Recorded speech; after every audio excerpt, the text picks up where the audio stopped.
प्रभु राम देव भगवान अल्लाह खुदा ईश आदि नाम एक ही शक्ति के हैं।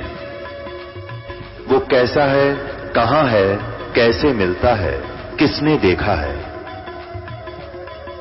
ये प्रश्नवाचक चिन्ह पूर्ण रूप से हटाने के लिए अवश्य सुनिए जगत गुरु तत्वदर्शी संत रामपाल जी महाराज के अमृत वचन, सर्व पवित्र धर्मों के पवित्र शास्त्रों के आधार पर। परमात्मा हमें मांगना सिखाते हैं कि मुझसे ये मांगो, साईं इतना दीजिए जिसमें कुटुंब समावे, हम भी भूखे ना रहें, कोई अतिथि ना भूखा जावे। इतना मांगो भगवान से, ज्यादा मत मांगो। ज्यादा तो ये आपके दलदल बन जाएगी, आपको ये फंसा कर रख देगा। और जामे कुटुंब समावे का अर्थ है रिक्वायरमेंट ऑफ द फैमिली। हमारे परिवार को जो आवश्यक वस्तु हो परमात्मा वो उपलब्ध कराना, तो उसमें सारा कुछ आ गया। शेष क्या बचा? मकान भी देगा, आजकल जो कलयुग है इसमें गाड़ी चाहिए, गाड़ी भी देगा भगवान। अब इतना ही मांगो जामे कुटुंब समावे और हम भी भूखे ना रहे। बस अब जब अकाल गिरा करते थे, कहते हैं दिल्ली के बादशाह अपना राज त्याग कर भिक्षा मांगने के लिए फल पत्ते तोड़ तोड़ कर खाते थे। रोटी मिल जाती है टाइम पर, फिर उसके बाद बकवाद सोचता है ये मन, बड़ी कोठी बनाऊं, बड़ी कार लूं, हैं, और बैंक बैलेंस बना दूं। बैंक बैलेंस बनाना था भक्ति का और धर्म का, वो हम भूल गए। तो उसको बताने के लिए परमात्मा थे। जो प्रकरण चल रहा है उस पर चलते। अब इसमें ये सिद्ध हो गया कि कबीर परमात्मा जब बालक रूप में आए, उनके शिशु रूप में प्रगट परमात्मा की परवरिश की लीला कंवारी गायों से हुई। ये तो प्रमाण हुआ कबीर सागर में। ये कोई आज का लिखा हुआ नहीं है। 600 वर्ष पहले जो परमात्मा आए थे उसी समय आदरणीय धर्मदास साहिब जी का लिखा हुआ है और कबीर पंथियों के द्वारा सुरक्षित है। अब हम आपको दिखाते हैं वेद क्या बताते हैं परमात्मा के विषय में, वो कैसी लीला करता है। ये देखिएगा, ऋग्वेद 9-10 मंडल इकट्ठा ही जल्द किया हुआ है अनुवाद करके। अब प्रकाशक हैं सर्वदेशी कार्य प्रतिनिधि सभा, महर्षि दयानंद भवन, रामलीला मैदान, नई दिल्ली। अब ये एक कमाल की बात एक और देखना पुण्यात्माओं, आपके ऊपर कैसी मेहर है भगवान की। यदि वेदों का अनुवाद ये दास करता, वही करना था जो इन चंद श्लोकों में उन लोगों ने किया है जो भगवान को निराकार मानते हैं। उनकी फाइनल है ये, उनका किनका? आर्य समाज वालों का, महर्षि दयानंद और उनके चेलों का। ये फाइनल फैसला है कि भगवान निराकार है, उसका कोई शरीर नहीं है, उसका कोई बॉडी नहीं है। और वेद भी उन्हीं के द्वारा अनुवादित है। ये चंद श्लोकों में परमात्मा ने उनकी दुर्बुद्धि पर पत्थर डाल दिए और एजिटी अनुवाद करवा दिया जो वेद का होना चाहिए था। थोड़ा बहुत उन्होंने गड़बड़ी की है, वो आप बुद्धिमान समाज आसानी से समझ सकता है। परमात्मा के द्वारा दिए गए तत्व ज्ञान से उसको आसानी से समझ सकते। तो देख कमाल की बात है, आपके ऊपर रहम है दाता का कि उन्हीं के द्वारा अनुवादित में यह स्पष्ट है कि परमात्मा मनुष्य सदृश है, वहां से चल कर आता है और वो एक पुण्य आत्माओं को मिलता है, अच्छी आत्माओं को मिलता है। और किस लिए मिलता है? उनको उपदेश देता है, उनको तत्व ज्ञान सुनाता है। और वो क्या लीला करता है ये देखिएगा। अब ये आर्य प्रतिनिधि सभा यानी महर्षि दयानंद के चेलों द्वारा अनुवादित है, जो भगवान को निराकार मानते हैं। लेकिन वास्तव में वेदों में परमात्मा नर आकार है। नर माने मनुष्य जैसा, सहशरीर है। उसका नाम कबीर है और सतलोक से चल कर आता है। वहां जहां वो रहता है निज स्थान पर, सब भुवनों प्रिय, सब भुवनों के ऊपर के स्थान पर तिष्ठति, वहां बैठा है भगवान। राजा के समान देखने में है, वहां से चल कर आता है। 3 प्रकार से लीला करता है। जब द्वितीय प्रकार की लीला करता है, वो एक शिशु रूप धारण करके कमल के फूल के ऊपर, जल के ऊपर विराजमान होता है, जिस कारण से वो परमात्मा नारायण कहलाता है। नारायण का अर्थ होता है जल के ऊपर आके निवास करने वाला, आकर विराजमान होने वाला। और हम विष्णु जी को नारायण मान रहे थे, ये शेषनाग के ऊपर सोया करता इसलिए। नहीं, वो परमात्मा सतलोक से आता है, प्रत्येक बार यही लीला करता है और जल के ऊपर आकर विराजमान कमल के फूल पर होता है, इसलिए नारायण कहलाता है। तो वो नारायण है। और सत्यनारायण, सत्यनारायण का अर्थ होता है अविनाशी परमात्मा। सत्य माने अविनाशी, हम सत साहेब कहते हैं उसको, अविनाशी परमात्मा। तो अविनाशी परमात्मा कबीर जी हैं, श्री ब्रह्मा, श्री विष्णु, श्री शिव जी ये नासवान परमात्मा हैं, भगवान हैं, स्वामी हैं, प्रभु हैं। इनकी जन्म मृत्यु होती है। और इसका प्रमाण है श्री देवी भागवत यानी देवी महापुराण, गीता प्रेस गोरखपुर से प्रकाशित, सचित्र मोटा टाइप, 3रा स्कंद 123 पृष्ठ पर। भगवान विष्णु स्वयं कहते हैं अपनी माता से कि तुम शुद्ध स्वरूपा हो और ये सारा संसार तुम इसे उद्भासित हो रहा है। मैं ब्रह्मा और शंकर, विष्णु जी करे, आपकी कृपा से विद्यमान है। हमारा आविर्भाव माने जन्म और तिरोभाव माने मृत्यु हुआ करता है, हम अविनाशी नहीं है। और शंकर भगवान कहते हैं, हे माता, जब ब्रह्मा जी का जन्म आपसे हुआ तो क्या मैं तमोगुण लीला करने वाला शंकर आपका पुत्र नहीं हुआ? अर्थात मेरी भी आप ही जनक हैं, मैं आपका पुत्र हूं और हम केवल नियमित कार्य ही करते हैं। हम तीनों गुणों से उत्पन्न है, रजगुण ब्रह्मा, सतगुण विष्णु, तमगुण शिव जी, और हम केवल नियमित कार्य ही कर सकते हैं। जिसके भाग्य में जैसा है वैसा ही दे सकते, उसमें कोई परिवर्तन नहीं कर सकते।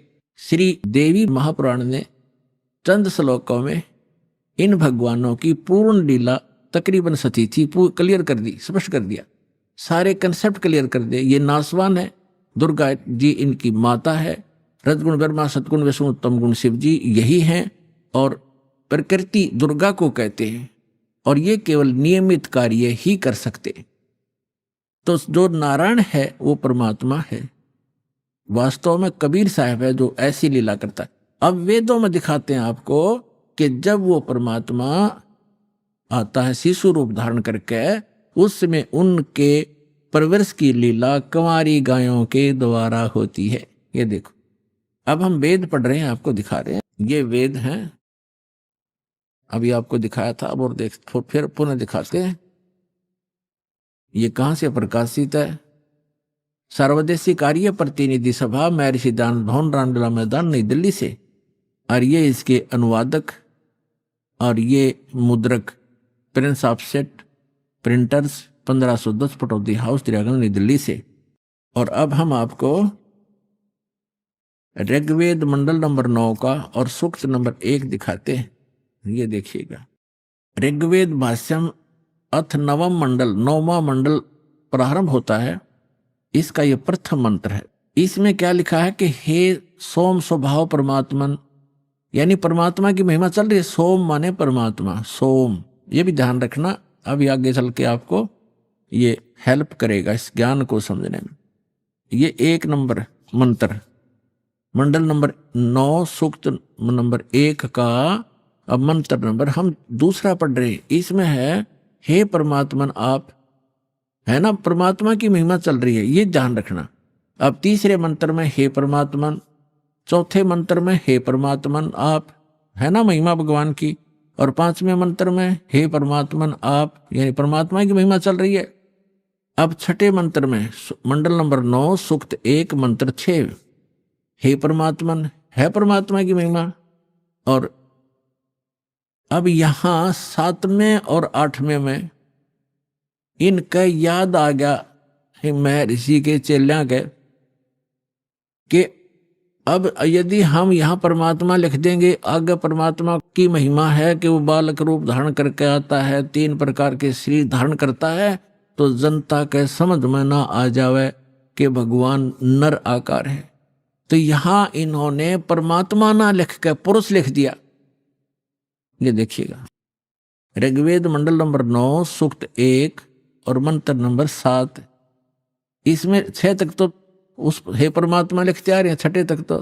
अब 7वें में इनकी बुद्धि फिर थोड़ी सी उकस गई, यहाँ लिख दिया तम उस पुरुष को, उस पुरुष लिख दिया, भगवान नहीं लिखा। अच्छा, यहाँ तीसरा फिर उस पुरुष को। अब ये पुरुष और कंसेप्ट क्लियर करना पड़ेगा, पुरुष माने परमात्मा होता है। अब देखो, महर्षि दयानंद के द्वारा ज्ञान दिया गया है कि परमात्मा निराकार है, और जिसको माना है आर्य समाज के व्यक्तियों ने, और पूरा विश्व ही माने बैठा है कि भगवान निराकार है। अब महर्षि दयानंद को हम छोड़ देंगे क्योंकि हमने वेदों से प्रमाणित करना है कि वेद क्या कहते हैं। अब यजुर्वेद उन्हीं के द्वारा अनुवाद है, महर्षि दयानंद के द्वारा। यजुर्वेद अध्याय नंबर 40 के मंत्र नंबर 15 और 17 में ये कंसेप्ट कति क्लियर हो जाएगा।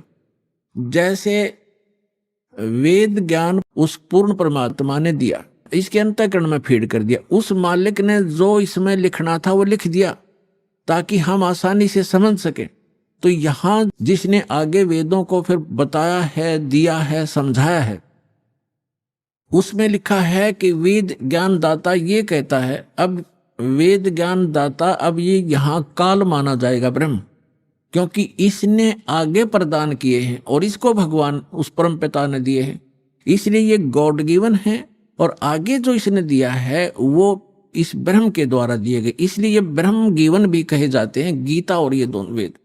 तो यहाँ 40वें अध्याय के 15वें श्लोक में ये खुद कहता है कि मेरा ते को ओम नाम है, और 17वें में भी यही स्पष्ट करता है कि मेरा ते को ओम नाम है। और वो परमात्मा गुप्त है, वो पुरुष माने परमात्मा पूर्ण ब्रह्म ऊपर रहता है, वो गुप्त है। ये देखना, यजुर्वेद उठा लिया, ऋग्वेद रख दिया, और महर्षि दयानंद सरस्वती ये वही है सार्वदेशिक कार्य प्रतिनिधि सभा, महर्षि 2/5 महर्षि दयानंद भवन, रामलीला मैदान, नई दिल्ली से। यजुर्वेद आर्य भाष्य महर्षि दयानंद सरस्वती, मुद्रक है Prince officer printers 1510 Pataudi house, Daryaganj, नई दिल्ली से। ये यहां से छपा है। यजुर्वेद का ये अंतिम अध्याय है 40वां। इसमें टोटल 40 अध्याय है, 40 ओनली। और इसमें 40वें अध्याय में 17 मंत्र हैं, और इसमें पूरे यजुर्वेद का लगभग निष्कर्ष है।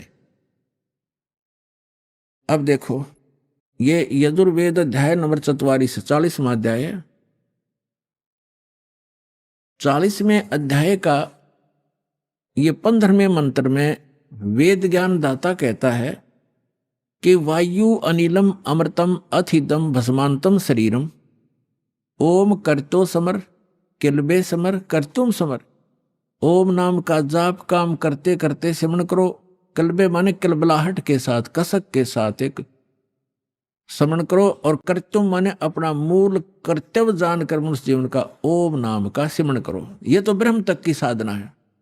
और वायु अनिलम अमृतम अथिदम भस्मांतम शरीरम, वायु यानी जब आपके प्राण समाप्त होंगे उस समय इस ओम नाम के जाप से जितना अमृतो यानी आपको जितनी गति होनी है वो मिलेगी। अब इसका प्रमाण आपने श्रीमद् भगवत गीता अध्याय नंबर 8 के श्लोक नंबर 13 में मिलेगा कि गीता ज्ञान दाता भी ये ब्रह्म ही है। श्री कृष्ण जी में प्रवेश करके बोल रहा है, ये कह रहा है कि ओम इति एकाक्षरम ब्रह्म व्यवहारण माम अनुसमरण यह प्रयाति तजन देहम स याति परमाम गतिम। माम ब्रह्म, मुझ ब्रह्म का। अब यहाँ ये भी कंसेप्ट क्लियर करना पड़ेगा। पुण्यात्माओं, आज तक ये लोक वेद दंत कथा सुनते सुनते हम बहरे हो गए और हम ढीठ हो गए, उस ज्ञान को कति कंप्लीट मान बैठे। जो हमने सुना वो फाइनल है, और सभी भ्रमित है, कोई स्थिर नहीं है। किसी को भी कोई कुछ कह देता वो भी हाँ ठीक ऐसा भी है, ऐसा भी है, क्योंकि हम स्वयं अपने सदग्रंथों से परिचित नहीं। और दास का उद्देश्य है कि आपको अपने ही सदग्रंथों से परिचित करा के इनका मास्टर बना दूं ताकि आप भ्रमित ना हो। जैसे श्रीमद् भगवत गीता अध्याय नंबर 2 के श्लोक नंबर 53 में कहा कि अर्जुन, जब भिन्न भिन्न प्रकार के भ्रमित करने वाले वचनों से ज्ञान से आपकी बुद्धि हटकर एक परमात्म ज्ञान पर स्थिर हो जाएगी, उस परमात्मा के ज्ञान पर स्थिर हो जाएगी, तब तू योग को प्राप्त होगा, तब तो तू भगत बनेगा, यानी भक्ति योग्य होगा। तो जब तक आप भ्रमित हैं, कोई कुछ कह देता वो भी ठीक, वो कहता वो भी ठीक, तो तब तक आप भक्त नहीं बन सकते, आप सफल नहीं हो सकते। तो दास चाहता है कि आपकी ये सारी भ्रमणा और अज्ञान मिटाकर एक परमात्म उस तत्व ज्ञान पर स्थिर कर दूं, जिसके लिए आपको परमात्मा ने शिक्षित बनाया, आपके ऊपर रहम किया और दूसरा रैम ये किया कि ये इंस्ट्रूमेंट, ये उपकरण बनवा दिए इलेक्ट्रॉनिक, ये प्रोजेक्टर, सीडी, टेलीविजन मीडिया, जो इलेक्ट्रॉनिक मीडिया, ये आपके लिए तैयार करवाया परमात्मा ने कि आज घर बैठे आप सत्संग समझ सकते हो, वेदों को जान सकते हो और सभी सदग्रंथों को आप समझ सकते हो। और जब तक आप स्वयं अपनी आंखों से सदग्रंथों को नहीं देखोगे, नहीं जानोगे, तो ये काल के जितने भी भ्रमित करने वाले संत भेजे गए हैं, ये आपको ऐसे ही मिसगाइड करके उद्देश्य से वंचित कर देंगे। तो अब दास दाता कि इनकी दाल नहीं गलेगी। आप शिक्षित हैं, बेटा बेटी भाई बहन सब शिक्षित हैं और सदग्रंथ हमारे पास है। तो अब एक ये समझो कि आपका जीवन का उद्देश्य क्या है, ये समझ में आओगा सत्संग से। जीवन, मनुष्य जीवन का उद्देश्य केवल मोक्ष कराना है, या कोठी बनाना, बंगले बनाना, कार खरीद कर रख देना, ये नहीं है। ये तो एडिशनल है, बाई प्रोडक्ट है भक्ति का, जो दास आपको भक्ति देगा परमात्मा की दी हुई। इस साधना से आप जो सुख वैसे सारा जीवन खोजने में लगे रहते हो, प्राप्त करने में, वो नहीं मिलते। तो इस भक्ति का वो बाई प्रोडक्ट है, वो तो आपको वैसे ही मिलेंगे। जैसे किसान गेहूं बीजता है, उसका उद्देश्य भूस बनाना नहीं होता, उसका उद्देश्य कनक लेना होता ताकि जीवन रक्षा हो, और भूस तो अपने आप बन जाता है। भूस तो अपने आप बनता हो तो बनेगा ही बनेगा। तो दास जो आपको शास्त्र अनुकूल साधना बता रहा है, उससे संसारिक सुख तो अपने आप होंगे ही होंगे, आप मांगो चाहे मत मांगो। ये तो एक ऐसा साधन ऐसा है। तो इसलिए आप जी को सब सदग्रंथों से परिचित कराना अनिवार्य है। अब ये जो यजुर्वेद अध्याय नंबर 40 के मंत्र नंबर 15 और 17 को समझने के लिए ये श्रीमद् भगवत गीता आपका घना सहयोग देगी, क्योंकि श्रीमद् भगवत गीता चारों वेदों का सारांश है और सिंपल लैंग्वेज में है, वेदों से भी सिंपल लैंग्वेज में है ये। तो इससे हम देखेंगे, देखिएगा, ये श्रीमद् भगवत गीता गीता प्रेस गोरखपुर से प्रकाशित, इस जयदयाल गोविंद का इसके अनुवादक हैं, गीता प्रेस गोरखपुर से ये प्रकाशित है। अब आपको दिखाते हैं 8वें अध्याय का 13वां श्लोक, ये देखिएगा। और श्रीमद् भगवत गीता अध्याय नंबर 8 और श्लोक नंबर ये 13 है। हम संस्कृत पढ़ेंगे, हम पढ़े हैं, शिक्षित हैं, हम पढ़े लिखे हैं। ओम इति एकाक्षरम ब्रह्म व्यवहारण माम अनुसमरण ये प्रियाति तदंदेहम स याति परमाम गतिम। 13वां, इसका अर्थ है कि माम ब्रह्म, जो गीता ज्ञान दाता श्री कृष्ण में बोल रहे हैं, माम ब्रह्म, मुझ ब्रह्म का, ओम इति एकाक्षर, ये ओम एक अक्षर है, नथिंग एल्स। और व्यवहारण अनुसमरण, उच्चारण करके सिमरण करता हुआ, ये प्रियाति तदंदेहम, यानी शरीर छोड़कर जाते समय, भस्मांतम शरीरम, वेद में यजुर्वेद अध्याय नंबर 40 के मंत्र नंबर 15 में भस्मांतम शरीर लिखा है, और इसमें लिखा है ये प्रियाति तजंदेहम स याति परमाम गतिम, ओम से मिलने वाली जो परम गति है वो इस तरह प्राप्त होगी, मुझ ब्रह्म का, माम ब्रह्म, मुझ ब्रह्म का, ओम इति एक अक्षरम, ये ओम एक अक्षर है, सुमन करता हुआ, उच्चारण करके सुमन करता हुआ, ये प्रियाति तजंदेहम, जो शरीर छोड़कर जाता, स याति परमाम गतिम, वो परम गति को प्राप्त होता। ओम से मिलने वाली परम गति, ओम से मिलने वाली कौन सी परम गति है? ब्रह्मलोक प्राप्त होता है, क्योंकि ये ब्रह्म का सिमरन है, मंत्र है। और 8वें अध्याय के 16वें श्लोक में गीता जी में लिखा है कि ब्रह्मलोक में गए हुए प्राणी भी पुनर्जन्म मृत्यु में आते हैं, वो भी पूर्ण मोक्ष प्राप्ति नहीं करते। लेकिन ये कंसेप्ट जो आज इतना ही क्लियर करना था कि ये ओम मंत्र ये ब्रह्म का है।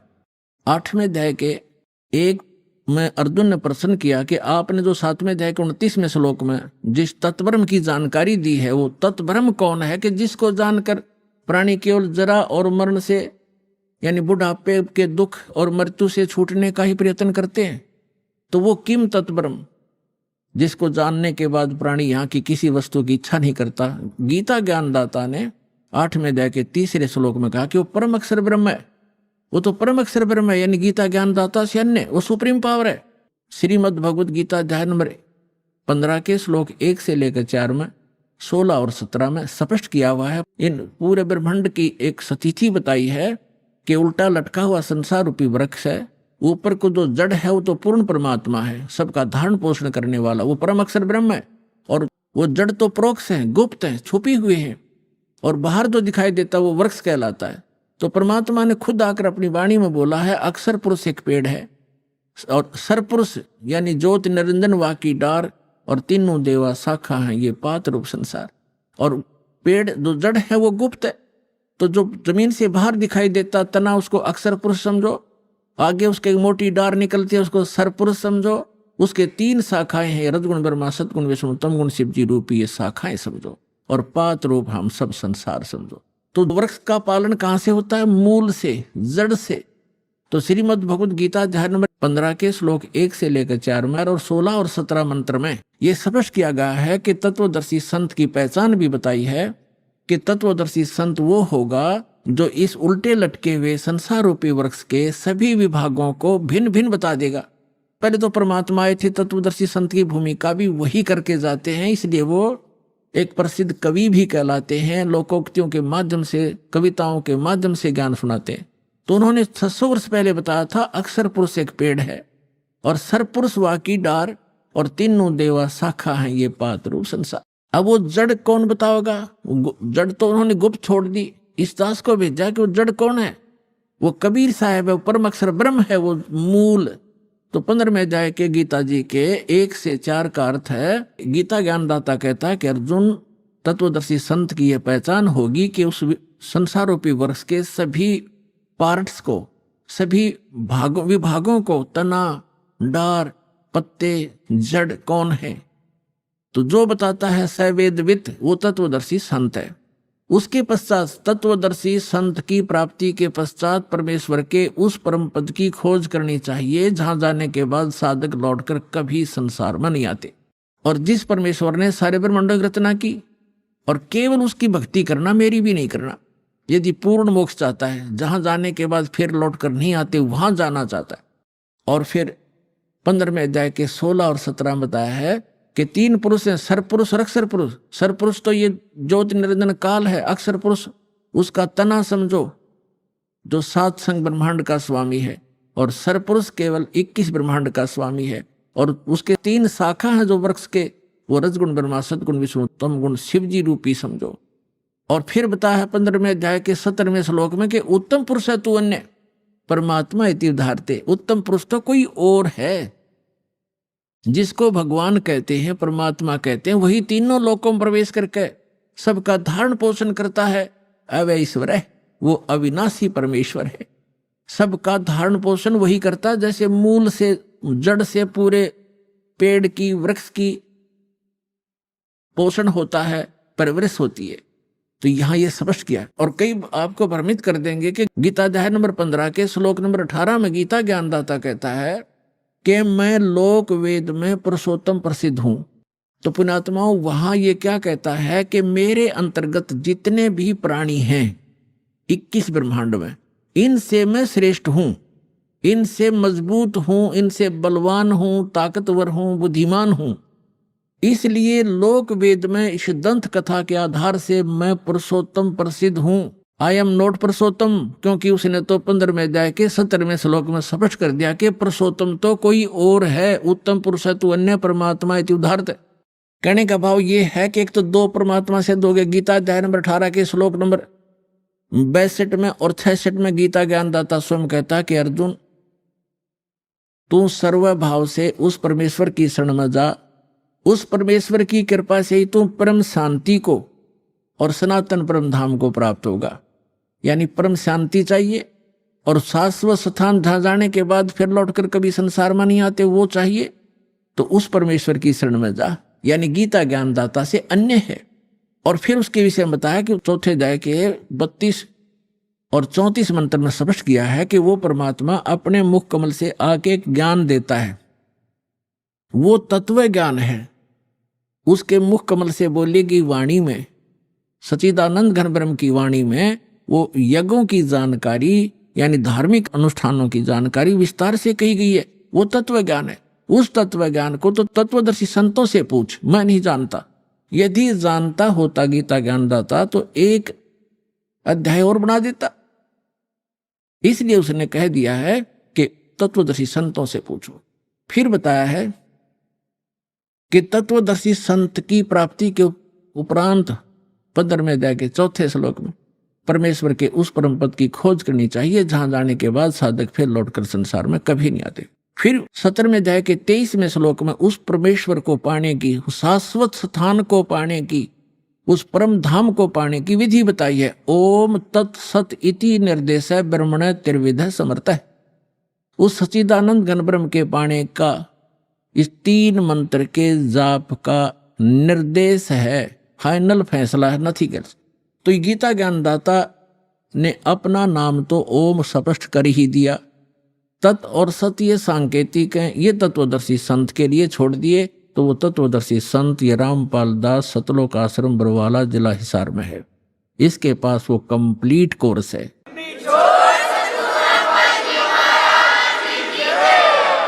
तत् और सत ये सांकेतिक है।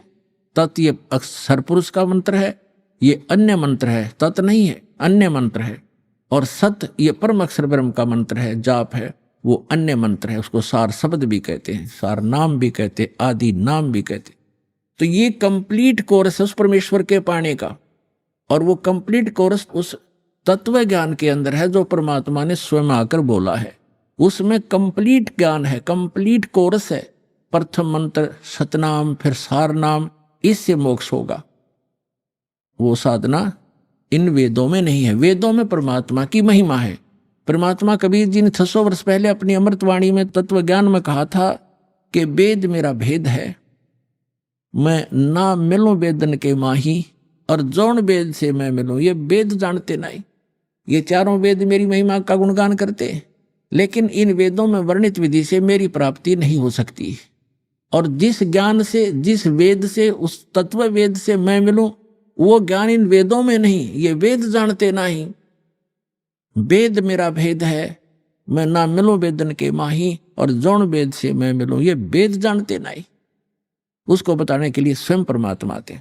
तो हमारा जो प्रसंग चल रहा है, हमने पुरुष को सिद्ध करना। पुरुष माने परमात्मा।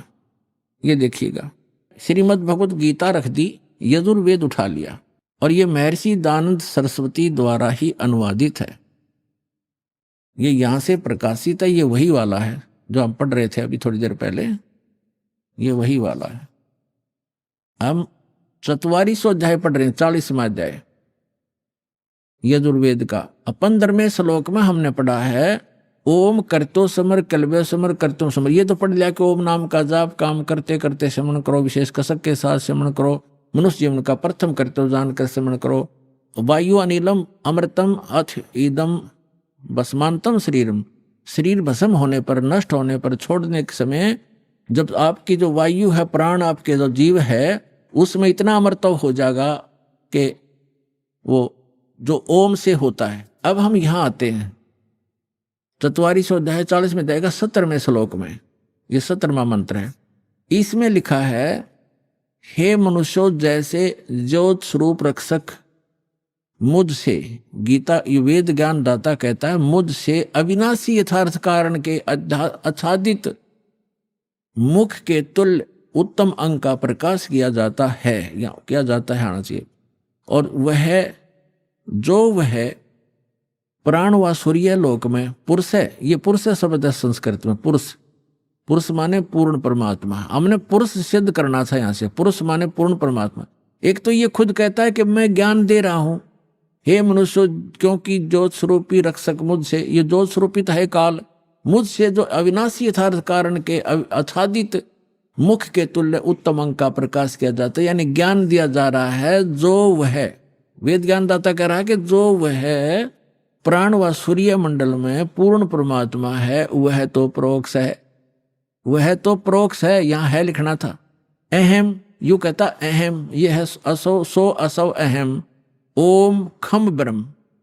खम माने ब्रह्मलोक, दिव्य आकाश रूप, ब्रह्मलोक रूपी दिव्य आकाश में ब्रह्म रहता है, और ये मेरा ओम नाम है। अहम, अहम माने मैं आकाश के तुल्य व्यापक ब्रह्म, ब्रह्म ना लिखा, मैं ब्रह्म हूं, और मेरा ओम नाम, मैं उसका ओम सबका रक्षक जो मैं उसका ऐसा नाम जानो। ऐसा कि ओम लिखना था, मेरा ये ओम नाम जानो।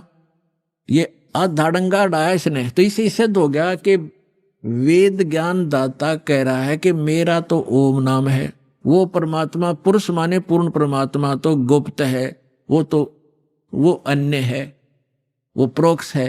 तो यहां अब हम आते हैं ऋग्वेद मंडल नंबर 9 और सूक्त नंबर 1 के मंत्र नंबर 8 और 9 को स्पष्ट करेंगे। पहले तो हमने पुरुष का अर्थ इन्हीं के इन इंजीनियरों से लेना पड़ेगा, क्योंकि नहीं तो ये बता देंगे आपको पुरुष माने आदमी हो से, क्योंकि परमात्मा भी मनुष्य जैसा है, इसलिए प्रथम पुरुष वही है, सेकंड हम पुरुष हैं मनुष्य। तो वहां प्रथम पुरुष, क्योंकि जैसे पवित्र बाइबल में लिखा है कि परमात्मा ने मनुष्य को अपने जैसा बनाया, तो वो भी पुरुष है, वो परमात्मा है। हम भी पुरुष है, हम नासवान हैं, हम डुप्लीकेट हैं, उसकी शकल है, उसी के आकार मिलते जुलते मनुष्य। तो ऐसे जिनको भगवान मिले हैं, उन्होंने कहा गरीबदास साहिब जी ने अपनी अमृतवाणी में कि हमरे ही उनियार हैं, हमारा सृजनहार, हमारी ही शकल का हमारा भगवान, हमारा बनाने वाला वो परम पिता। तो यहाँ पुरुष जो है इस भगवान परमात्मा की तरफ संकेत है। इन्होंने भले ही गोलमोल करना चाहा, यहाँ पुरुष लिखना शुरू कर दिया, परमात्मा लिखना बंद कर दिया, हमें मूर्ख बनाने के लिए। ये जनता के नासक थे, इनको संस्कृत अवश्य आती थी, अध्यात्म ज्ञान था नहीं। ये काल के भेजे हुए दूत थे, चाहे महर्षि दानंद हो, चाहे इसके चेले जितने भी जो अनुवाद कर रहे हैं इसका वेदों का, ये स्वयं भ्रमित हैं और समाज को यथार्थ ज्ञान नहीं दे सके। और चाहे आज तक के जितने ऋषि महर्षि हुए हैं, उनको यथार्थ ज्ञान नहीं था। केवल परमात्मा ने जिन महापुरुषों को अपना परिचय दिया, अपना साक्षात्कार करवाया, सचखंड लेकर गए, वापस छोड़ा, उन महापुरुषों को छोड़कर और किसी के पास अध्यात्म ज्ञान नहीं था।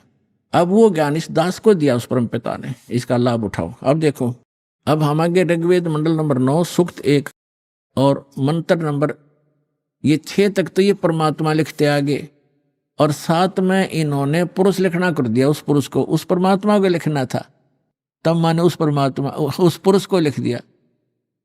कोई बात है यार, यहां गड़बड़ कर दी। अब पुरुष माने परमात्मा, आपको पूर्ण परमात्मा, तो हम इसको पूर्ण परमात्मा बोलेंगे। उस पूर्ण परमात्मा को उग्र गतियां प्रेरणा करती हैं, यानी जब संसार में हाहाकार मच जाती है और अध्यात्म गुरु जो है अज्ञानी हो जाते हैं, उनका उद्देश्य केवल जनता को ठगना ही हो जाता है और हाहाकार मच जाती है, सब प्राणी दुखी हो जाते हैं, तो परमात्मा दुखी होता है, क्योंकि हम सभी उनके बच्चे हैं, वो हमारा पिता है, तो अपने का दुख अपनों को ही होता है। तो फिर वो परमात्मा उन उग्र गतियों से प्रेरित होकर 600 वर्ष पहले परमात्मा आए थे, ऐसा ज्ञान बता गए थे, एकदम शांति हो गई थी समाज में जो अभी तक चल रही थी। कोई लूटा खसोटी नहीं थी, प्यार से रहते थे, कोई किसी की आत्मा दुखाते समय डरता था भगवान से। अब आग लगी है, सब पूरे विश्व में माया माया दिखाई देती है, ना कोई लाज रही, ना कोई शर्म रहा, ना भगवान का डर रहा।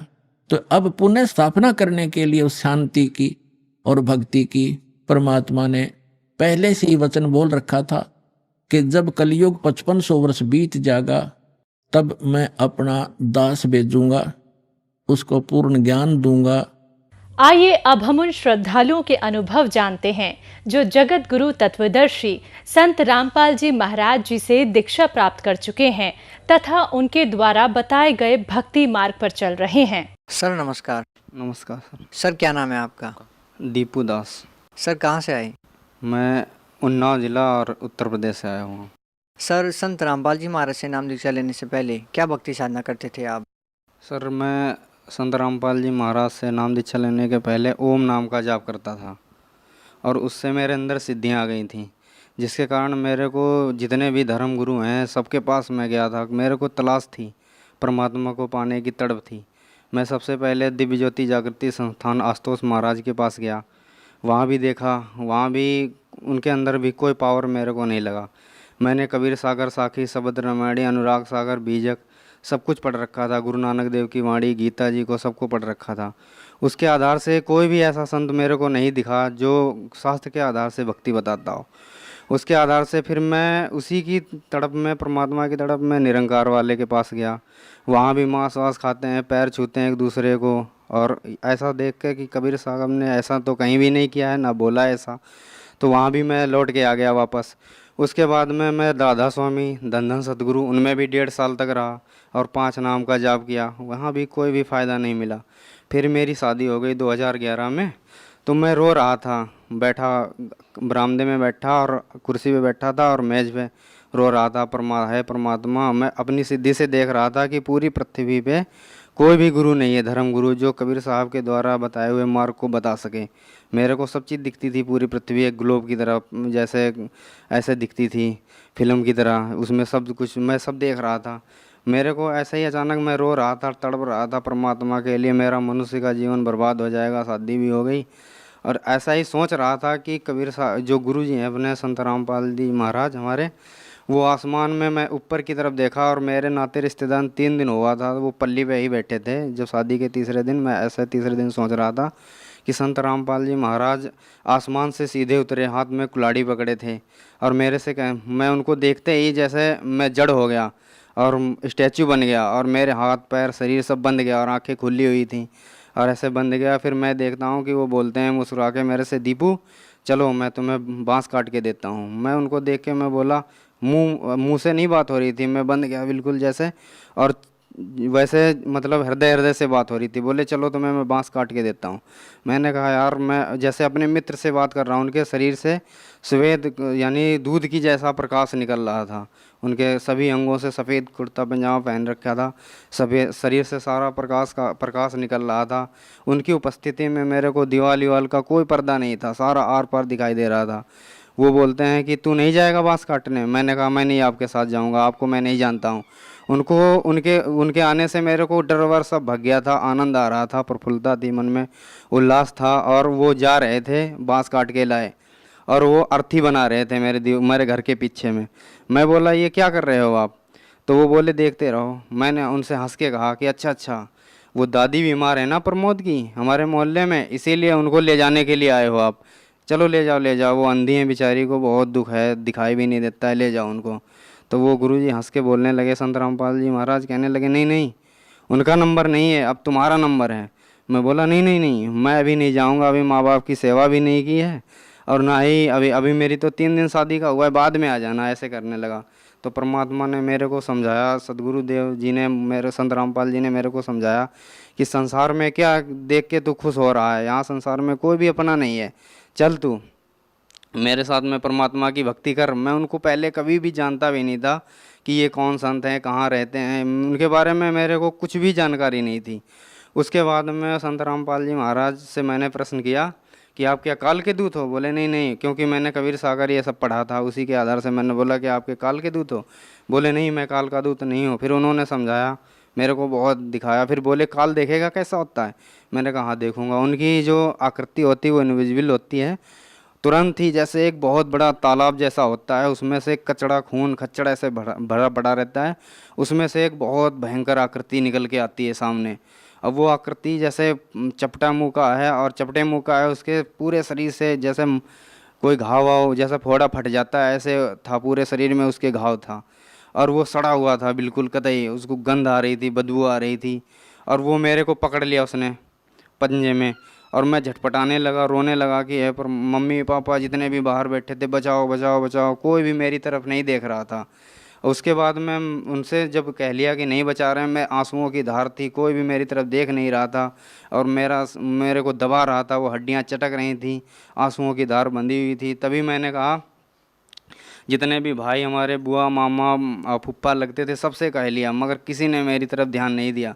तभी तक मैंने देखा कि वो जिससे मैं कह रहा हूँ बचाओ, पूरे गांव वालों को उसका इतना बड़ा पंजा है, उसमें सबको पकड़ रखा है खाने के लिए। तब मेरे को परमात्मा, मैंने साखियाँ सब पढ़ी थी, तब मेरे को वो श्लोक याद आ गया कि कबीर साहब कहते हैं कि झूठे सुख को सुख कहे मान रहा मन मोद, जगत चबेना काल का कुछ मुख में कुछ गोद। उसके बाद में फिर मेरे अंदर एक दिन ऐसा और हुआ कि एक बार एक कबीर साहब के रूप में एक बहुत बड़ा सा यानी देव कोई आया फरिश्ता, उसको मैं ऐसे ही कहूँगा फरिश्ता क्योंकि कबीर साहब ही थे वो। उन्होंने कहा कि तुम परमात्मा को देखोगे? मैं बहुत ढूंढता था ऐसे। मैंने कहा हाँ देखूँगा। तो उन्होंने क्या किया, मेरे पेट पे हाथ फेर दिया ऐसे, जैसे पेट पे हाथ फेरा जैसे टीवी में नहीं वो आते हैं चित्र ये सब, ऐसे मेरे को पूरा जितना भी नदियाँ झरना पहाड़ पोखर पूरी पृथ्वी सब दिखाई देने लगा। सारे देश, जितने भी जीव जंतु, पृथ्वी वे सब कुछ दिखाई दिया। नदियाँ, झरना, बर्फ़ से ढकी हुई पहाड़ियाँ, सब कुछ दिखाई दिया। उसके बाद मैं देख रहा हूँ एक पृथ्वी से भी बढ़कर बड़ा एक सरोवर जैसा है, उसमें निर्मल जल भरा हुआ है। उसमें काले काले पक्षी हैं, वो उसमें आते हैं, डुबकी लगाते हैं और सफ़ेद बन जाते हैं। और एक प्रकाश का जैसा पुंज है बहुत बड़ा, और उसमें समा जाते हैं। उसके आगे मेरे को नहीं दिखाई दे रहा था। अब वो चीज़ जब हो जाती है, फिर वो प्रकाश का पुंज जैसा बन के मेरे अंदर समा जाते हैं। बोलते हैं बेटा अब तू मुझे ढूंढ लेना। उन्हीं की खोज में मैं इधर उधर भटकता रहा। एक बार और क्या हुआ, मैं फिर परमात्मा ने मेरे को ऐसा कर दिया कि मेरे को अपने आप ही साखी, शबद, रामायणी, बीजक, अनुराग सागर, गीता, वेद, ये सारे सबका सार आने लगा अपने आप ही, मेरे को आने लगा अपने अंदर ही। मैं जो भी बोलता अपने आप ही पता नहीं कहाँ से 4-4, 6-6 घंटा श्लोक बोलता रहता, वाणियाँ बोलता रहता। मेरे को खुद नहीं पता होता कि मैं क्या कह रहा हूँ। तो उसके बाद में एक दिन क्या हुआ, मैं कि उसमें खेत में 4 घंटा कबीर साहब की साखियाँ कह के आया। खेत में लेटा ही था कि तुरंत ही मेरी आंखें ऐसे खुली की खुली रह गईं। आसमान की तरफ देखा, चांदनी, पूर्णिमा की रात थी, चांदनी थी पूरी और नक्षत्र जगमगा रहे थे। थोड़ी देर बाद देखा, 11 बजे का टाइम था रात को, कि सारे नक्षत्र चंद्रमा सब गायब हैं, कोई भी दिखाई नहीं दे रहा, चांदनी केवल दिखाई दे रही है। मैंने सोचा कि अभी ये कहाँ चले गए, अभी तो यहीं पे जगमगा रहे थे। ऐसा ही विचार कर रहा था कि मेरे अंदर आनंद आया और हमारी आंखें खुली की खुली रह गईं। अचानक ही एक किताब प्रकट होती है आसमान में, सफ़ेद रंग की, और उस किताब पे जैसे हम लोग टाइपिंग करते हैं ना, वैसे ही नक्षत्र, चंद्रमा, तारा सब कट कट कट टाइपिंग होते हुए चले जाते हैं। फिर वो किताब जो भर जाती है वो गायब हो जाती है। उसके बाद में गुलाबी रंग का कमल निकलता है और पूरे आकाश में खिल जाता है। जब गुलाबी रंग का कमल खिल जाता है, उसमें देखता हूँ कि गरीबदास जी महाराज गेरुए रंग की जो ड्रेस पहने हैं, कपड़े, उसको पहन के सिरा उस पे आसन पे जैसे उसमें है, और वैसे बैठे हुए हैं, आशीर्वाद ऐसे दे रहे हैं, मुस्कुरा रहे हैं और ऐसे ऐसे भाव भी मेरी तरफ कर रहे हैं। मैं उनको जानता भी नहीं था, और इतना कोमल, इतना वैसा पारदर्शी शरीर, जैसे कमल की पंखुड़ियों से भी हल्का आर पार दिखाई दे रहा। उनके शरीर से यानी सोने जैसी लाइट निकल रही थी पूरे शरीर से। और जैसे कहते हैं वेदों में कि उस लोग कहते हैं कि उसकी प्रतिमा कोई नहीं है, तब मेरे को परमात्मा के बारे में समझ में आया कि संसार में वास्तव में उसकी कोई प्रतिमा नहीं है, उसके जैसा कोई है ही नहीं यहाँ पे संसार में। इस प्रकार से देखा। और फिर एक बार मेरा जो दोस्त है, अब भगत है वो पहले, तो मैं एक बार ऐसे ही परमात्मा का ध्यान करते करते, नाम भी नहीं लिया था उसके पहले कि ये सब घटनाएं, ऐसे ही ध्यान करते करते मेरे को एक दोस्त आया मेरा और गाड़ी में बिठा के ले गया आसमान में। वहाँ पे बिना नींव, कमल खिला हुआ है, बिना नींव का मंदिर है, और वहाँ पे हिंदू, मुस्लिम, सिख, ईसाई, ये कोई भी वैन नहीं है, सभी धर्मों के लोग आ रहे हैं, आपस में मिल के रह रहे हैं। फिर आपस में वहाँ पे बिना नींव का वो कमल का फूल है, कोई उसका आधार नहीं है, उसमें आरती हो रही है। उसको देख के वहाँ पे बहुत शांति है, कोई भी लड़ाई झगड़ा नहीं, कोई जुरिडिक्शन बाउंड्री नहीं, कोई समय सीमा, मुल्क, दायरा, जात पात, वहाँ कुछ भी नहीं। उसको देख के मैं सोचा कि मैं यहीं रहूँगा, यहीं रहूँगा। वो थोड़ी देर बाद मैं वहाँ घूमता फिरता रहा, तो थोड़ी देर बाद वो लड़का बोला कि चलो तुम्हारा यहाँ काम ख़त्म, नीचे जाओ। मैं बोला नहीं नहीं, मैं नहीं जाऊँगा। ज़बरदस्ती वो करने लगे, 4-5 आए, मेरे को ज़बरदस्ती भेजने लगे नीचे। जैसे ही मेरे को ज़बरदस्ती नीचे भेजने लगे, मैंने कहा अच्छा भेज तो रहे हो नीचे, मगर मेरे को यहाँ का पानी पी लेने दो। जब मैंने कहा पानी, कोई पात्र दो ऐसे, तो उन्होंने मेरे को जो चलनी होती है जिसमें आटा वाटा निकाला जाता है वो देते हैं। वो नल में लगाता हूँ तो सारा पानी नीचे चला जाता है। मैं सोचता हूँ कि अरे यार तुम मेरे को मूर्ख बना रहे हो, उनसे कह रहा हूँ, और ये तो इसमें तो पानी रुकेगा भी नहीं, ये तो सारा नीचे चला जाएगा। तो वो उसने कहा कि इसी प्रकार से बिना गुरु के सारा ज्ञान जो भी अर्जित करोगे सब नीचे ही चला जाएगा, टिकेगा कुछ भी नहीं। तो इस प्रकार से फिर मैं गुरु की तलाश में निकला। फिर मैं दिल्ली में आ गया। तो दिल्ली में ज्ञान गंगा मेरे को एक भगत जी ने दी। भगत जी ने जब ज्ञान गंगा दी, उसको पढ़ा। जो वो ज्ञान जो मेरे अंदर पहले से फीड किया था परमात्मा ने, जो मेरे को परमात्मा ने बताया था, सदगुरुदेव रामपाल जी ने, और जो पहले से बताया था, उसी में सब कुछ लिखा मिला वैसा ही। वो मेरे को पढ़ने से पहले ही पता चल गया पूरा। एक लाइन पढ़ता, आगे ज़्यादा समझ में आ जाता। उसके हिसाब से फिर गुरुजी का एक दिन सत्संग मेरे को देखने को मिला। जब सत्संग देखा तो गुरुजी उत्साह के साथ और खूब जोश से परमात्मा की वाणी को बता रहे थे। और ऐसा मैंने अन्य संतों के पास गया, वो केवल सद्गुणों की पुष्टि करते हैं पहले, फिर उसके बाद में अपना मत प्रकट करते हैं। अपना मत प्रकट करने के बाद जीवों को सम्मोहित करके यानी वाणी से वो करके फिर उनको पाखंड, आडंबर, बाहरी कर्मकांड ये सब बताते हैं, जिससे उनकी जीवों की बुद्धि नष्ट हो जाती है। और उसके बाद में काल का ये सब पाखंड, आडंबर ये सब है, फिर जीव के अंदर आशाएं, इच्छाएं, तृष्णाएं और ये भोग विलास के प्रति इच्छा ये सब जागृत होती है और उनके पास कुछ भी नहीं है, इसीलिए उनको कोई लाभ नहीं होता है। तो फिर सदगुरुदेव उसने बताया मेरे को, उसमें एड्रेस पे पढ़ा कि बरवाला में, ये गुरुजी को देख के ही मैं पहचान गया कि अरे ये तो वही वाले गुरुजी हैं जो मेरे को पहले मिले थे। पहले जब मैं जानता भी नहीं था इनको, तो मेरे को पता करना था कि कहाँ, उनसे भगत जी से पूछा कब चलोगे कब चलोगे। मेरे को इतनी तड़प हुई कि वो आए ही नहीं। फिर मैं 2013 में 4 अप्रैल 2013 में जब वो दोबारा करौथा वाला आश्रम ही मिला था, वो ऐसे ही विवाद चल रहा था, मैं फिर भी चला गया वहाँ और वहाँ जाके सदगुरु जी के वहाँ जाके नाम दीक्षा ली। और वहाँ जाते ही मेरे को ऐसा लगा कि जैसे मैं इन सबको पहले से ही जानता हूँ और उन सब से इतना हिल मिल गया कि वो सब अपने जैसे लगने लगे।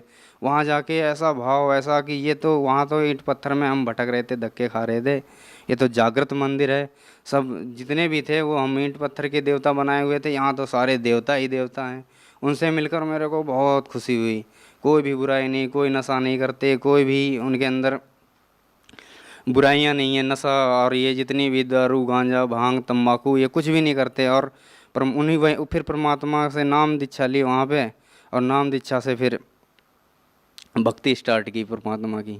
सर, आपने लगभग हिंदुस्तान के सभी प्रसिद्ध धर्मगुरुओं से, उन पंथों से जुड़े, उनसे आपने नाम दीक्षा ली, उनसे आपको कोई संतुष्टि नहीं हुई। सर, संत रामपाल जी महाराज से नाम दीक्षा लेने के बाद आपको संतुष्टि हुई। संत रामपाल जी महाराज ने आपको ऐसी क्या बातें बताई जिससे आपको संतुष्टि हुई और अन्य धर्मगुरुओं से वो बातें आपको सुनने को नहीं मिली? सर जी, ऐसा हुआ था, मैं पहले इससे पहले राधा स्वामी में था। राधा स्वामी में 5 नाम देते थे। उस नाम से क्या हो रहा था कि मैं उसका जाप करता था, 1.5 घंटे 2 घंटे करता था, 2.5 घंटे करता था, जिसके कारण जो मेरा मन है वो शांत नहीं हो रहा था। मेरे अंदर हजारों प्रश्न थे कि परमात्मा कैसा है, कहाँ है, ऐसे। और उसमें क्या है कि वो बता रहे थे कि परमात्मा ज्योति है, और निराकार भी बताते परमात्मा ज्योति और नाद के रूप में सब कण कण में विद्यमान है। और वहाँ निराकार ही निराकार है, चेतनता ही चेतन है, निराकार है परमात्मा। वहाँ बूंद ऐसे समा जाती है जैसे समंदर में पानी की बूंद, और मोक्ष हो जाता है। मगर जब मैंने परमात्मा की वाणी पढ़ी थी तो उसमें कबीर सागर में लिखा था परमात्मा सा शरीर है, और उसके एक रोमकूप में अरबों खरबों सूर्यों का प्रकाश है अकलोक में। और वहाँ जो आत्माएं चली जाती हैं वह उनके शरीर के अंदर 16 सूर्य चंद्रमा की मिली जुली रोशनी, ऐसी रोशनी है उनके अंदर जिसमें वो जलन गर्मी ना हो, ऐसी रोशनी है। तो उसी आधार से मैं उसमें शांति नहीं मिल रही थी। मैं ढूंढ रहा था कि ऐसा कौन सा गुरु मिले। जब मैं गुरु जी के पास आया तो मेरे अंदर जो विकार थे वो धीरे धीरे 3 स्थिति में नाम देते हैं, क्योंकि संत रामपाल जी महाराज हैं, वो गीता जी में जैसे लिखा हुआ है 17वें अध्याय के 23 मंत्र में, ओम तत्सत इति निर्देशाय त्रिविद्या। तो 3 विधि हैं परमात्मा को, सच्चे परमात्मा को पाने के लिए। इसी प्रकार गुरु ग्रंथ साहिब में भी लिखा हुआ है कि सच्चा सदगुरु सोई कहावे, 2 अखड़ का भेद बतावे, एक लखावे एक छुड़ावे, एक लखावे दृढ़ावे, तो निज प्राणी घर को जावे, भाग भाग 2 अक्षर भाग, होगा खसम तो लेगा राख। तो इस प्रकार से, और नानक साहब कहते हैं कि एक शब्द नानक दी मन बसिया, नानक होत निहाल, 52 अक्षर लोक तेरे सब कुछ इन्हीं माही, ये अक्षर खिंजावेंगे वो अक्षर इनमें नहीं। तो इस आधार से मैंने जब उनके पास जाकर देखा, फिर मैंने कबीर सागर भी पढ़ा था, 10 मुकामी रेखता था, कबीर साहब की वाणी थी, कर नैनो दीदार महल में प्यारा है, हो घोड़े सवार भरम से न्यारा है। ये सारी वाणी पहले से मेरे को याद थी। उसके आधार से जो पहला मंत्र था ये बताते ही नहीं थे, और ये मंत्र ऋण, ये जो देवी देवताओं का कमलों का जो मंत्र होता है इनसे निकलने के लिए, वो बताते नहीं थे। और मेरे को ऐसा लगता था कि ये भी हमारे बुरे नहीं हैं, क्योंकि जो ये देवी देवता हैं, क्योंकि पूरी सृष्टि ही हमारा परिवार है। और इसी प्रकार से वो कुछ बताते भी नहीं थे। पहला मंत्र बोलते थे कि ब्रह्मा विष्णु शिव से क्या हमें लेना देना है, हम तो इसके त्रिकुटी के ऊपर जाएंगे। और हम इसी चक्कर में मेरे को शांति भी नहीं मिल रही। तो ऐसा हुआ कि उनके द्वारा नाम करके जाप देख लिया मैंने। पहले ओम नाम जो जपा था उससे जो नाद, ये 5 बताते थे, नाद ध्वन, तो जब हम शरीर को खाली करके ऊपर आते थे तो त्रिकुटी के अंदर एक ज्योति जैसी जलती दिखाई देती थी। ये जब सुन्न हो जाता था पूरा शरीर, यही नाड़ियाँ ये घंटे की तरह टन टन जैसे बोलती सुनाई देती थी। उसके बाद में जो आपस में ये कमलों से खिंचाव होता था, यही वीणा की तरह आवाज़ करती थी जैसे धुन। और हृदय के अंदर ये ढोल जैसा जब खाली हो जाता है गड़गड़ का ऐसा बजता है, मुरली की आवाज़, ऐसे श्वास से शंख जैसी आवाज़। तो इसी चीज़ को ये बताते थे। मगर ये तो केवल काल का लोक है। उस अवस्था को मृत जीव शरीर को छोड़ के जाता है तो वो तो ब्रह्मलोक की केवल प्राप्ति है। मगर जब सदगुरु देव के पास आकर मैंने देखा कि वो सतलोक की बात बता रहे हैं, और सत्यनाम भी 2 अक्षर का जो है वो मेरे को सदगुरुदेव से ही मिला। सर, सतलोक आश्रम बरवाला में आपने संत रामपाल जी महाराज से नाम दीक्षा ली, तो सर संत रामपाल जी महाराज से नाम दीक्षा लेने के बाद आपको क्या क्या लाभ हुए? सबसे पहले तो मेरे को जो हमारे अंदर बहुत से प्रश्न रहते थे कि परमात्मा कैसा है, कहाँ मिलेगा, ऐसे वो तलाश ख़त्म हुई। और हमारे अंदर जो तड़प थी वो भी शांत हो गई। जो हमारा मानसिक, आध्यात्मिक, शारीरिक, भौतिक पतन हो चुका था, वो सदगुरुदेव के यहाँ आने से फिर से उत्थान चालू हुआ। और हमारी जो इंद्रियां हैं ये भी कम, मतलब हमारे परमात्मा के जाप के, जब सदगुरुदेव रामपाल जी के द्वारा सतनाम के जाप करने से जो हमारी इंद्रियां हैं, हमारी जो बुद्धि है जो बिल्कुल ख़त्म हो चुकी थी, उसमें क्या है कि परमात्मा के नाम से उस बुद्धि को निर्मल कर दिया। तो संत रामपाल जी महाराज के यहाँ नाम लेने से क्या हुआ कि मेरे अंदर सभी विकार दूर हो गए। उसके बाद में मेरा सर दर्द करता था आधा, क्योंकि मैं सोचता रहता था, ऐसे ज़्यादा चिंतन करता था, इसलिए सर दर्द मेरा आधा किया करता था। सदगुरुदेव के यहाँ नाम दीक्षा लेने से वो सर दर्द भी ख़त्म हो गया। आज मेरे को 3 साल हो गया, सर दर्द नहीं हुआ। उसके उपरांत एक बार क्या हुआ कि मेरे को पहला नाम लिया था, दूसरा हाजिरी लगवाने के लिए आना था। मैंने 13 ड्यूटी की थी केवल कंपनी में, और मेरे को कमरे का भी किराया देना था, वो सब देना था, रूम रेंट का ये सब। मैं घर चला गया था, दादी बीमार थी। उसके बाद मैं लौट के आया तो उसमें देखता हूँ कि मेरे पूरे महीने की सैलरी आई हुई है। तो ये सदगुरुदेव की कृपा से मेरे को लाभ मिला। और उसके बाद में जो भी बरवाला कांड में जो मैं अंदर गया, जेल में भी चला गया गुरु जी के वहाँ पे, तो वहाँ भी मेरे को बहुत ऐसे लाभ हुए कि वहाँ जाने से मेरे अंदर दृढ़ता आ गई। सदगुरु जो आते हैं ना, वो ऐसी लीला करते रहते हैं, क्योंकि वो नकली शिष्यों से छुटकारा पाने के लिए ऐसा करते रहते हैं। जैसे गुरु जी ने कहा भी है कि सदगुरु ऐसा चाहिए जैसे सूप स्वभाव, सार सार को गहे रखे थोता दे उड़ाए। जैसे एक आम का पेड़ होता है, वो जब छायादार वृक्ष के रूप में परिवर्तित हो जाता है तो उसमें फिर फूल आता है। सारे फूल फल नहीं बन जाते हैं। उसको फल बनने के लिए उसमें गर्म सर्द हवाएं भी चलती हैं, गर्मियों का मौसम होता है बहुत, और उसमें जिन सब फूल झड़ जाता है, वही टिक पाता है, फल के रूप में परिवर्तित हो पाता है, जिसकी पकड़ मजबूत होती है। उसके बाद में वो उसके अंदर जब मजबूत हो जाता है तो डालियाँ अपने आप झुक जाती हैं नीचे, और फिर उस फल के अंदर मिठास आ जाती है, और फिर पकता है, फिर उसके अंदर मिठास आती है। इसी प्रकार से हम जब सदगुरु के ऊपर दृढ़ता रखेंगे, और हम सब शास्त्रों को देख सुन के और पढ़ के तब आए हुए हैं सदगुरु की शरण में, अब हमें सब विश्वास हो चुका है कि हम यहाँ, क्योंकि हमारी वृत्ति अभी भी नाते रिश्ते परिवार इन्हीं में सब में अटकी हुई थी, और हम बहुत परिवार में इसी में उलझे रहते थे सभी लोग। अब जब जेल के अंदर चले गए तो हमें ये पता चल गया है कि संसार में कोई अपना नहीं है, और हम अकेले हैं, इस संसार में अकेले आए हैं, अकेले ही जाएंगे। इसीलिए अब हमें कोई चिंता नहीं है। अब हमें ये पक्का विश्वास हो चुका है कि अब हमारा मोक्ष पक्का हो चुका है। सर, जो लोग संत रामपाल जी महाराज से जुड़ना चाहते हैं वो संत रामपाल जी महाराज से कैसे जुड़ सकते हैं? अब चैनल पे सदगुरु रामपाल जी का सत्संग आता है, उसमें जो अंडरलाइन नीचे लिखा हुआ आता है, उसको जो उनसे जुड़ना चाहते हैं वो अपने उसमें नोट करें। और उनके जगह जगह पे वो ब्रांचें खुल चुकी हैं, जगह जगह पे अपने नज़दीकी उस भगत से संपर्क करके और वहाँ पे जाएं और नाम दीक्षा लेके अपना मनुष्य जीवन का प्रथम जो उद्देश्य है वो कल्याण करवाएं अपना मानव जीवन का, और सत्यलोक में चलें भक्ति करके। सर, उन श्रद्धालुओं को नाम दीक्षा तो मिल जाएगी, लेकिन सर संत रामपाल जी महाराज का आशीर्वाद कैसे मिलेगा? सर, संत रामपाल जी महाराज के आशीर्वाद से तो ठीक होते हैं, तो क्या सर संत रामपाल जी महाराज की नाम दीक्षा से भी श्रद्धालु ठीक होते हैं? ऐसा है, जो नाम है ना वो सदगुरुदेव जी का जो नूरी शरीर जो गुरु होता है वो कोई शरीर नहीं होता है, गुरु शब्द होता है। तो इस प्रकार से जो परमात्मा है, जैसा नहीं शब्द रूप में सारी जगह में है परमात्मा, जो सदगुरु देव हैं वो हर जगह पे हैं जी, ऐसी कोई भी जगह नहीं है जहाँ वो नहीं है। इसलिए इस चीज़ की ना चिंता करके नाम लें, उन्हीं के द्वारा बताए हुए मार्ग उन्होंने ही आदेश दे रखा है और उनका आशीर्वाद सबके साथ में है और वहाँ पे नाम जाके उनको वो सारे लाभ मिलेंगे जो पहले मिलते थे, जिनके द्वारा वो शब्द रूप में सब जगह विराजमान है, सर्वत्र वो हैं वहाँ पे, क्योंकि परमात्मा शब्द स्वरूप ही है। सर, संत रामपाल जी महाराज किस धर्म को श्रेष्ठ मानते हैं? सर, हिंदू धर्म को, मुस्लिम धर्म को, सिख या ईसाई धर्म को?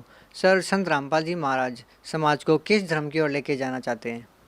सर, इसमें यह है कि हमारे गुरुदेव जी ये बताते हैं कि हम हिंदू, मुस्लिम, सिख, ईसाई, बौद्ध, जैन, संगम, जेवड़ा, दरवेश, ब्राह्मण होने से पहले हम एक इंसान भी हैं। तो उन सब चीज़ें तो बाद में आती हैं। हमारे गुरु जी कहते हैं जीव हमारी जाति है, मानव धर्म हमारा, हिंदू, मुस्लिम, सिख, ईसाई धर्म नहीं कोई न्यारा। वो सच्चे मानवता की, सच्चे समाज की नींव रखना चाहते हैं और वो समाज से बुराइयों को दूर करना चाहते हैं। सभी के अंदर सोए हुए देव तत्व को जगाने के लिए वो आए हुए हैं और ऐसा वो कर भी रहे हैं। सर, यहाँ पे एक हैरान करने वाली बात देखने को मिलती है कि बरवाला की घटना के बाद भी संत रामपाल जी महाराज जी के समर्थकों की संख्या दिन ब दिन बढ़ती जा रही है, दुगनी होती जा रही है। सर, क्या कारण है इसका? वो ऐसा है क्योंकि आज सब शिक्षित समाज हैं। अब हम लोगों का ध्यान बांटने के, पब्लिक का ध्यान बांटने के लिए लोगों ने मीडिया के द्वारा ऐसा वैसा है, वहाँ फलाना धमाका, वहाँ कुछ भी नहीं मिला और जनता को बरगलाया। मगर आज सभी लोग पढ़े लिखे हैं और उनके सत्संग भी सभी ने सुन रखा है, एक ना एक दूसरे से सभी जुड़े हुए हैं। उसके आधार से उन्होंने तर्क शास्त्र के द्वारा और उसमें शास्त्रों के आधार से उन्होंने सारा कुछ देख के, और उन्हें अब पता चल चुका है पूरे समाज को ये एक षड्यंत्र था, साजिश थी उनको फंसाने के लिए, क्योंकि उनके 1-1.5 लाख हर महीने में शिष्य नए जुड़ने लगे थे। इसीलिए उनका ध्यान बांटने के लिए ये करवाया गया कांड ये सब। सर, यदि कोई श्रद्धालु ज्ञान गंगा पुस्तक को लेना चाहते हैं तो सर वो कितने पैसों में मिलेगी और कैसे मिलेगी? जो चैनल है ना उस पर लिखे हुए नंबरों पे संपर्क करें और अपने घर में ही बैठे मैडम मंगवा लें। सर, भगत समाज को क्या कहना चाहेंगे? भगत समाज से हम यही कहना चाहते हैं कि जो शास्त्र विरुद्ध साधनाएं हैं जितनी भी, जैसे हमारे गीता जी में मना कर रखा है 7वें अध्याय के 20 में कि जिनकी बुद्धि माया के द्वारा चुरा ली जा चुकी है वो अन्य देवी देवताओं की पूजा करते हैं।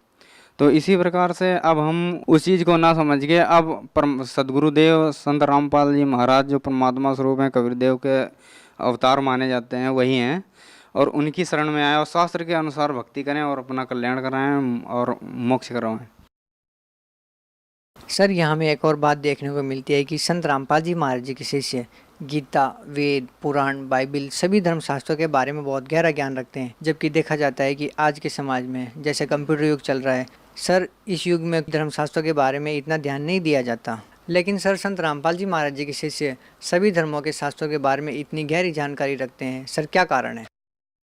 ऐसा है जैसे समुद्र का अध्ययन करना है तो हम लेबोरेटरी में समुद्र को नहीं ला सकते, उसकी कुछ बूंदों के हिला के हम पूरे समुद्र की गुणवत्ता और इसमें क्या क्या गुण है ये सब पता लगा सकते हैं। इसी प्रकार से हमारे जो गुरुजी हैं वो बहुत जल्द सभी शास्त्रों को, गीता जी को, वेदों को यानी तुलनात्मक तरीके से उसका जो सार निकाल के दे देते हैं।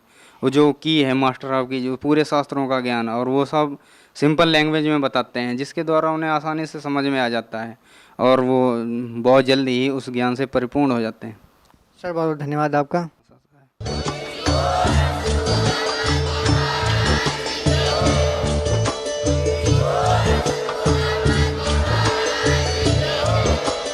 आप सुन रहे थे जगत गुरु तत्वदर्शी संत रामपाल जी महाराज जी के मंगल प्रवचन। अधिक जानकारी के लिए विजिट कीजिए हमारी वेबसाइट www.jagatgururampalji.org। संत रामपाल जी महाराज जी के शुभ आशीर्वाद से पूरे विश्व भर में 500 से भी ज्यादा नाम दीक्षा केंद्र हैं, जिन पर संत रामपाल जी महाराज जी द्वारा ऑनलाइन निशुल्क नाम दीक्षा दी जा रही है। अपने नजदीकी नाम दीक्षा केंद्र का पता करने के लिए संपर्क करें 8222880541।